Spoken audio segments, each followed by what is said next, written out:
Bienvenidos al repaso Introducción a la filosofía antigua y la filosofía medieval.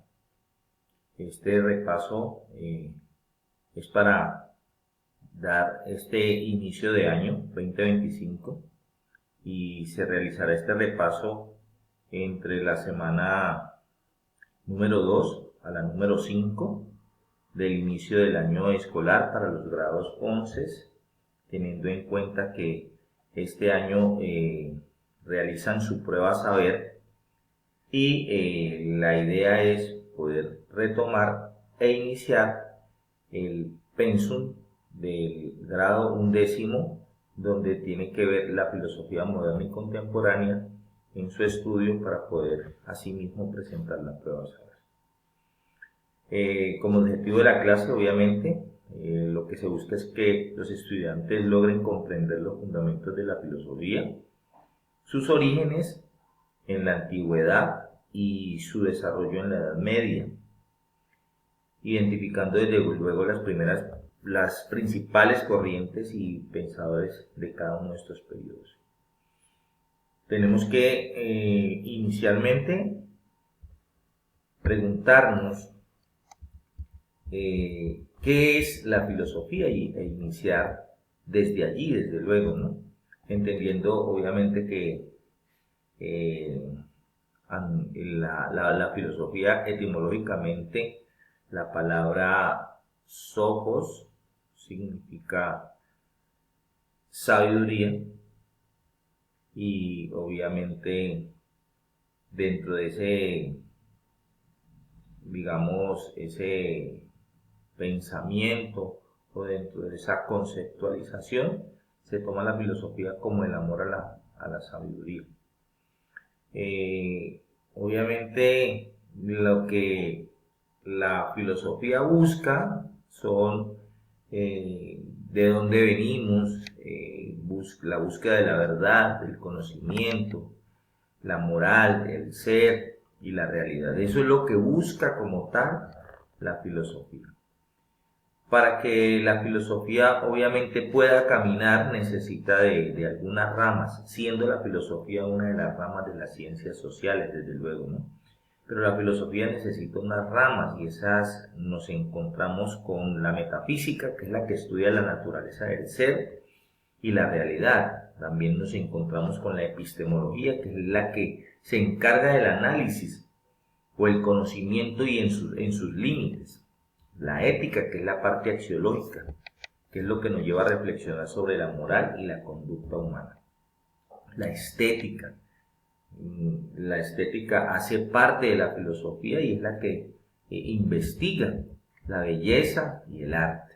La lógica, que es la que se encarga de examinar el razonamiento o el raciocinio correcto. Dentro de esta también ubicamos a la filosofía política, pues porque de todas maneras, como te decía, la filosofía hace parte de las ciencias sociales y lo que busca la filosofía política es el estudio del poder, la justicia y la sociedad. Ya entrando dentro de la filosofía como tal, en la filosofía antigua, tenemos que decir que nace en Grecia, se desarrolla en Grecia y en Roma entre los siglos VI antes de Cristo y V después de Cristo. Esta filosofía es cosmológica, es cosmocéntrica, y recordemos que cosmos es naturaleza. Por eso se centra en la búsqueda de los principios universales, en la razón como una herramienta del conocimiento.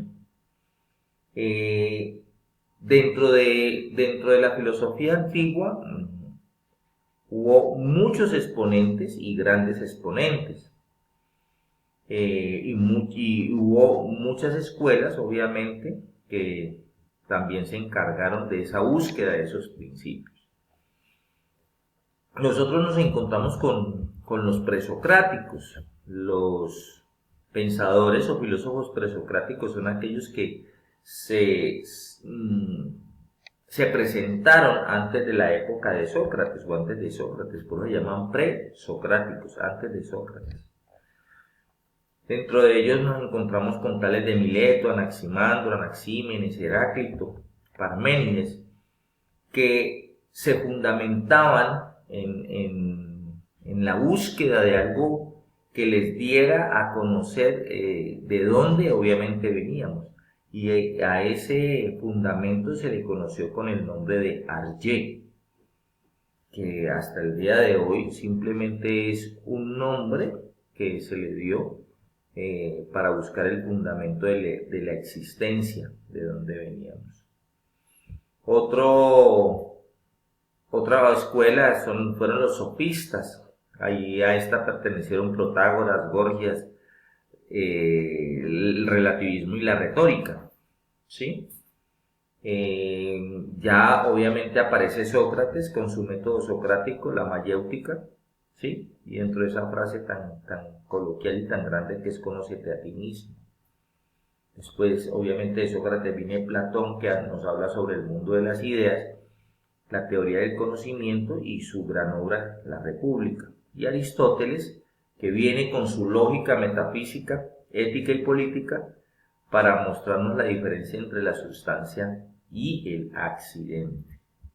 Dentro de esta filosofía antigua, debemos tener claro que cada uno de estos exponentes y cada uno de estos pensadores o filósofos trataba de buscar dentro de sus investigaciones de dónde veníamos nosotros, la existencia de esa naturaleza, de dónde provenía, ¿sí?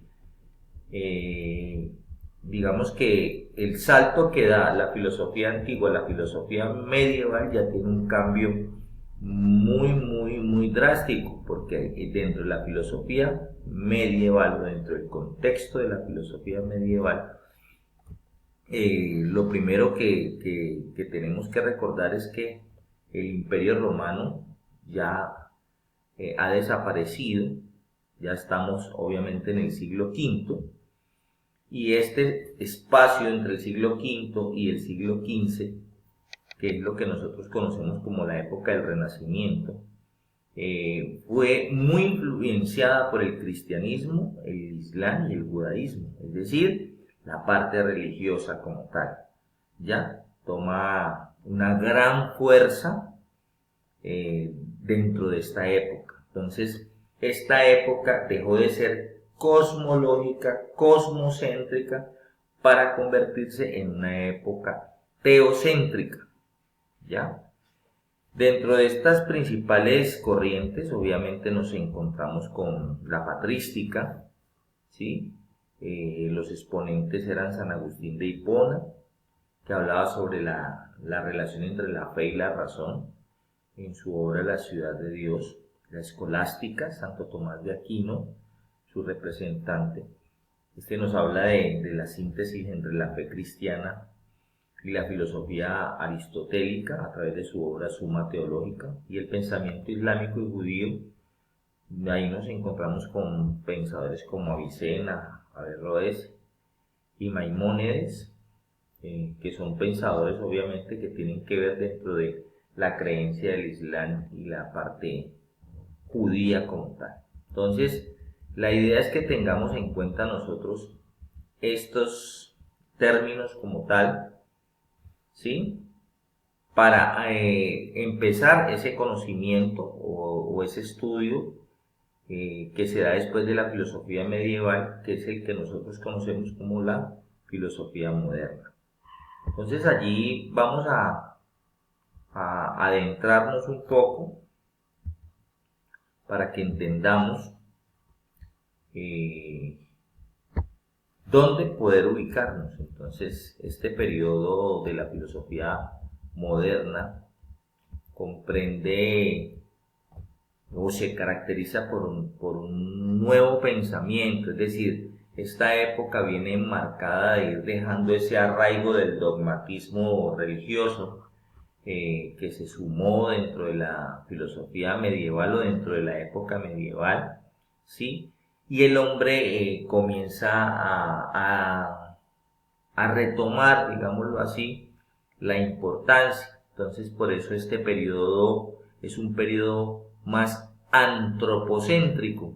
Ya sabemos que antropo significa hombre, céntrico, centro. Entonces, el centro, digamos, de esta filosofía gira en torno al hombre. Por eso es que este periodo se caracteriza por un espíritu nuevo, ¿sí? Un espíritu revolucionario que desafía ese espíritu escolástico que se venía presentando dentro de la filosofía medieval. ¿Ya? Entonces esta época es una época crítica donde la libertad de pensamiento se manifiesta, ¿ya? Dentro de los movimientos que se generan. Entonces, dentro de la filosofía moderna nosotros nos vamos a encontrar con muchos principios como la libertad de pensamiento o autonomía del pensar, la libertad de razonar, la libertad individual, la formulación científica, la laicización, y aparecen obviamente nuevas corrientes o construcciones filosóficas como el racionalismo y el empirismo. Dentro de esta filosofía moderna, ya les hablaba anteriormente, de que aparece la autonomía del pensar, que es la libertad de pensar, ¿sí? Y lo que describe es digamos, el abandono de esas reglas y métodos tenidos como indiscutibles o dogmáticos, es decir, pensamientos que así eran y de ahí no nos podíamos salir, al establecimiento de unas nuevas normas de verificación a través o de la experiencia, ¿sí? O a través del raciocinio. También la libertad de razonar. La libertad de razonar nos habla de que, digamos que resuelve ese enigma entre la fe y la razón, siendo la última, la razón, la que prevalece en este principio, en este tiempo, porque el hombre lo que busca es despojarse de esa influencia religiosa que traía de la filosofía medieval, ¿sí?